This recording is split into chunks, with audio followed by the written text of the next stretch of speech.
So I want to continue talking a little bit about fear. Again, this is something everybody feels. Now, part one, we had talked about breathing into the pit of our stomach. And this is sort of initial first aid and main therapy.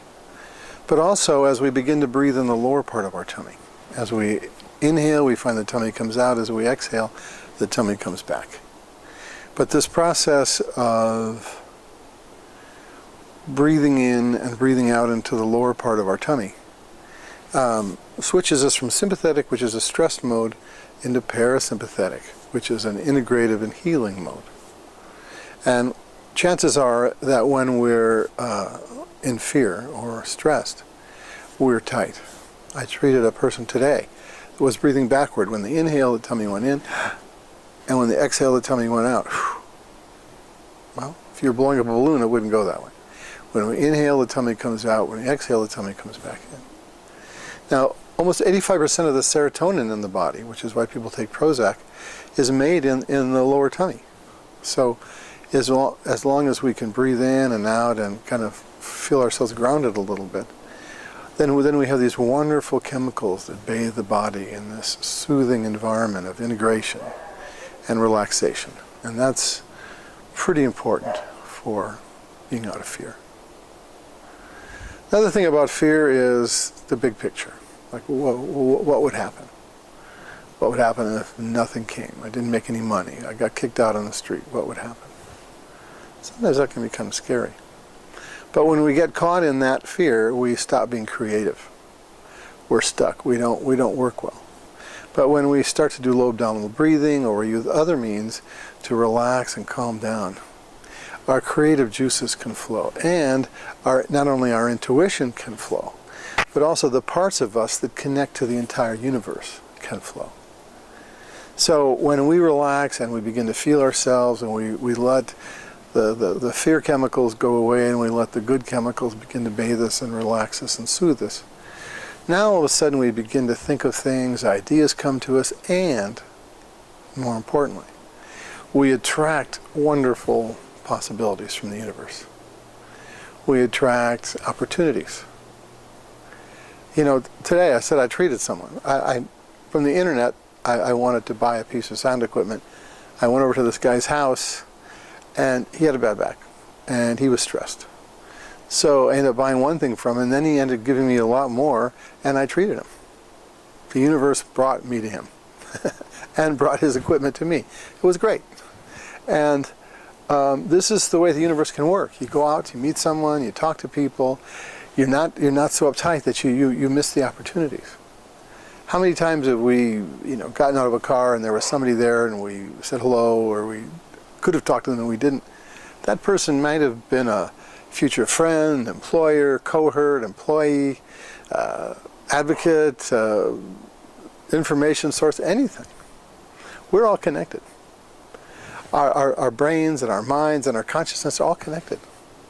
So as soon as we relax and as soon as we let the possibilities happen, and we get out of our own fear and we get into awareness and creativity, things can happen. Now, in another one of these little short blurbs, I'm going to talk about the nature of enlightenment. But one of the things about enlightenment is it's not this out there place. The Chinese character for enlightenment, Wu, awakening, is a heart with 5 open senses.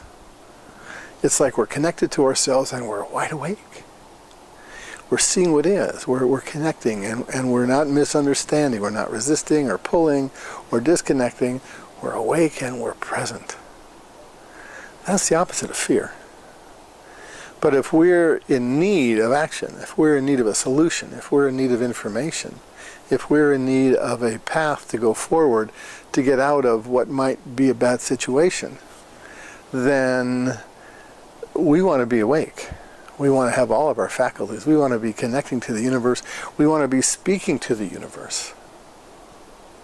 And in speaking to the universe can speak back. You know, I love the story from Yogananda. Yogananda would always walk out of his house, and I don't know about always, but he speaks about this in his book, and he would say, "Okay, Lord, I got 45 minutes. I got to get to the train. I need 5 rupees." The train costs 5 rupees. I have no rupees. It's up to you, Lord. If you want me to go do this, I need 5 rupees. It wasn't, well, maybe, or I might get it. He just said, okay, universe, God, whatever you want to call it, I need money. I'm going to be there in 45 minutes. This is my situation. Please provide me. And he totally expected it. And he would always have his rupees, often more. People would stop him, give him something. He'd find something, meet somebody. Who knows? That was his communication to the universe. It wasn't any doubt. It wasn't any ego either. He realized that he was connected to a greater whole. And that greater whole, he called it God, which is a sacred, beautiful word. Of course, that's true. We can also think of it in terms of the quantum sacred, the infinite, a lot of words for that reality.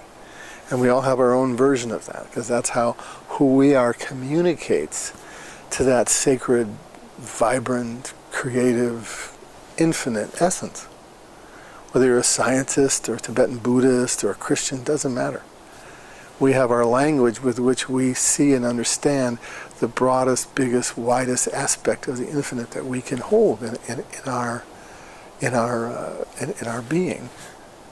And as we begin to stretch out and get beyond the containment of ourselves, and we have this tremendous possibility of all that we can connect to, anything, everything, all the time, then we find that things move for us, that we're not limited, that we're actually going in a really good place, in a really good way. And that's what we want. And that's the opposite of fear, is to remember the great possibilities for creativity that there are. And it starts by being present. It doesn't start by running away from the fear. It doesn't start by denying. Maybe a margarita, that's short term. But what it does, it starts by being in ourselves, by making it okay to feel me. Feel where I'm tight, feel where I hurt, feel what's terrifying to me in my body, to come back into myself, to come back into the fundamental nature of who I am in my physical body, and breathe and experience any tightness or resistance I have to me, and open that resistance. It's interesting, a number of years ago I was going to give a talk in Colorado, actually Boulder, and I was thinking about something funny to say, and as I drove by this little Mexican food stand, it said chili con carne. Out here in California they call it chili. Where I lived in Michigan, it was chili con carne. You didn't see that too often. However, I realized that carne and incarnate, it's the same root word. Incarnate means to be in the meat. It means to be in the body. And when we re-embody ourselves by experiencing how we feel, by experiencing our breath, by embodying the breath, by letting ourselves feel all the little tight places and gnarly places, or whatever you want to call them, inside us, and making it okay to feel that, then we get to open it and release it. As we push it away, it becomes more powerful. As we open to it and experience the rhythm of the breath, experience what it is, then it dissolves. It goes away. It doesn't dissolve by trying to make it go away. It dissolves by experiencing it fully and more deeply.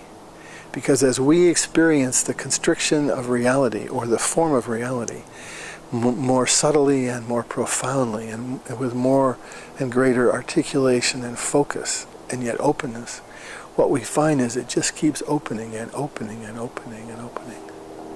And pretty soon what we find is just pure awareness, just pure consciousness. And that gets us right to where the magic is. And that magic is right in us. The doorway to that magic, to that awareness, is in our body. It's other places, but we always have it right in our body. We'll talk more about this. Thank you.